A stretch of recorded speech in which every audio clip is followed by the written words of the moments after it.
So, alternate version of me, are you ready to play a game? Is it the same as always? Can you seriously only not? Well, okay, we're just gonna play then, okay?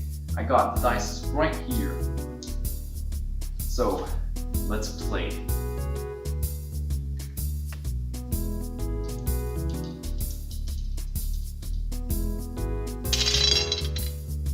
Oh.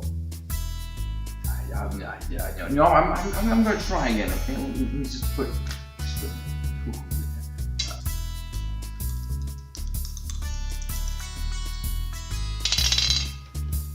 Why, I'm not... It might just be some bad luck, you know.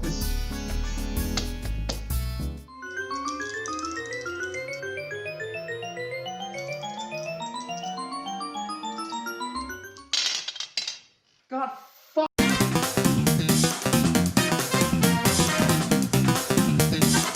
So hello everybody, welcome back to Davidkvis999999999999999999999999999999999999999999999999999999999999999999999999999999999999999999999999999999. Is that enough 9s for you? Have you ever looked at a game and thought, man, this needs more randomization? Well, fellas, look no further than roguelike games. Roguelike games are the games that put random into random. Roguelike games generally aim to take a game and make it random and give it permadeath. Yeah. But yeah, today we'll be looking at some roguelike games that exist. It's only gonna be 3 of them because 5 of them was too big and the script was gonna go for far too long, and I just don't simply have the time to edit so long videos, or at least in enough time span that people don't leave the channel forever. Let's dive in!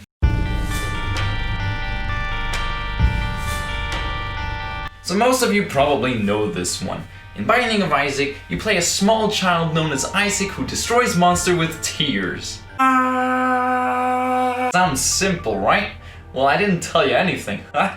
That would be too easy, huh? Now in this game, you can begin shooting lasers, become a terrorist, or become God himself. Nobody can hit me. Oh, come on. This game has got a lot of Christian things in it, like demons, blood babies, whatever the heck this is, and this.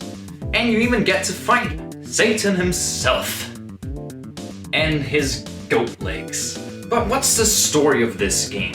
Well, it's quite simple. See, Isaac lives in Isaac, and then Isaac... No, please stop. Stop that immediately. The story of Isaac goes like this.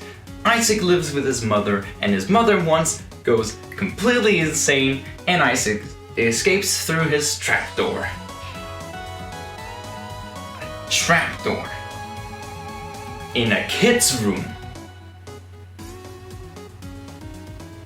So the gameplay functions a lot like Zelda. Instead that you just replace stuff with feces and blood.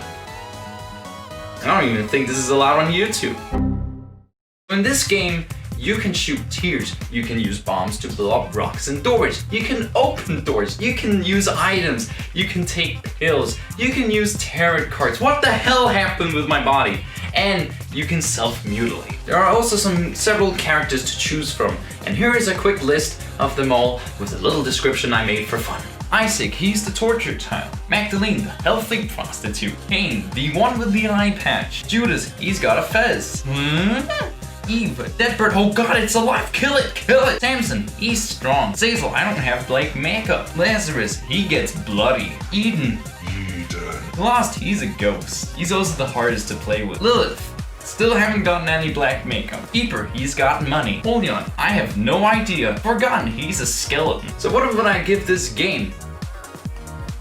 Christianity out of 5. Enter the Gungeon is all about guns. Items are guns, mimics are guns, enemies are bullets to shoot guns. Am I a gun? Enter the Gungeon works a little bit like Binding of Isaac. Instead of using tears though, you use your guns. Ha!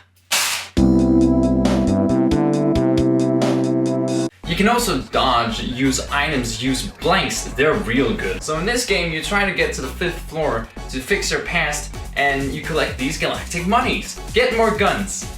Guns are fun. Try to prove me wrong. This is still just a water gun. Now you might ask, why guns? Well, because guns.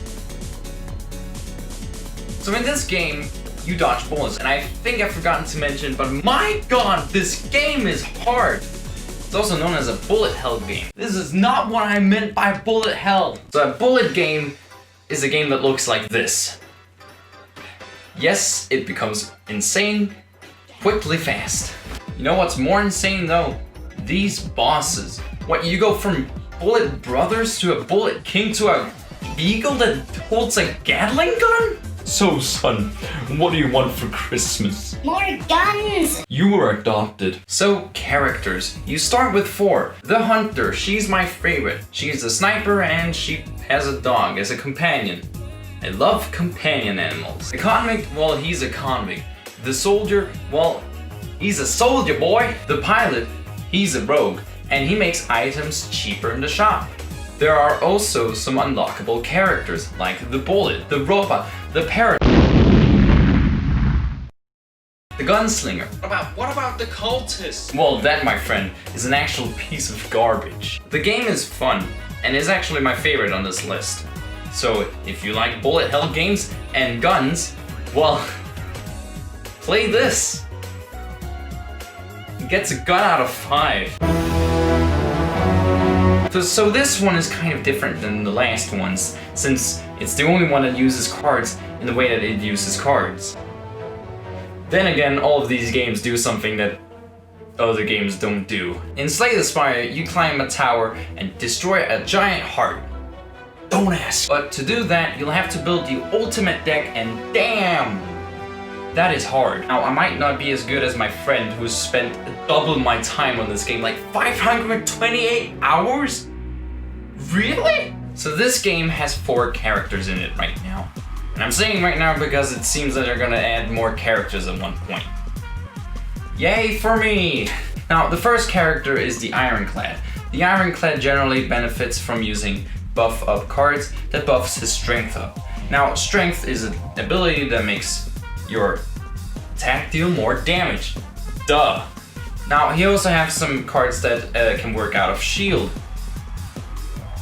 which is a good thing. Second character is Silent, and Silent is more aligned in different strategies where he can either make a draw deck, which is designed to draw a lot of cards, or he can make a dagger deck, which is really centered around daggers, or he can make a poison deck. I love poison deck because you can just instantly kill an enemy if you got the real cards for it. The Defect, the third character. For this character, you'll have to use his ability around orbs, and a lot of his focus is on the orbs. And finally, the newest character, the fourth one. This one's tough. So the Watcher has a lot of different strategies she can go through. Already she has something known as stances. Stances are different positions she can take, different ways or something. It's just some buffs she can get when she enters the position in like Wrath, where she would deal double damage, but then in its return she'll also take double damage. There is also Scrying. Scrying is where you look at the top cards of your deck, or the amount of them, and you can choose to discard them, or like choose how many of them you discard. And finally there's Retaining. Retaining is a lot about having cards in your hand and having them be there, since generally cards will just go into the discard pile at the end of the turn. Each character just have a lot they can master. There's been a lot of different deck types you can try to go after, but a lot of this game is centered around adapting to what cards you get, because sometimes you just don't get the card you want. But now that we have talked about the characters, let's move on to how the rest of the game plays. You see this map? Why can't you just go around the enemies? Probably already can see on this map, there's a lot of points. And these points, well, they're the way you gotta go. There's different routes, and you choose which route you take, and then you go from point to point. And then you reach the boss at the top. As you can probably see, there are different icons in these points. For the first, this one shows that you're gonna go into an enemy combat. When you enter an enemy combat, you face the enemy and try to kill it. I'll come back to that later. question marks just generally means that something random is gonna happen. Either you run into an enemy, either a random event happens, or you find a shop, or you find a chest.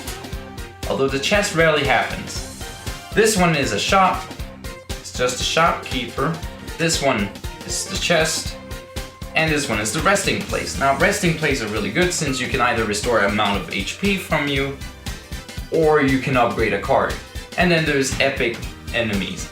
My god, epic enemies, these are hard. Now, you have different type of epic enemies you can run into. For example, you can run into this guy who generally just buffs himself up whenever you use a skill.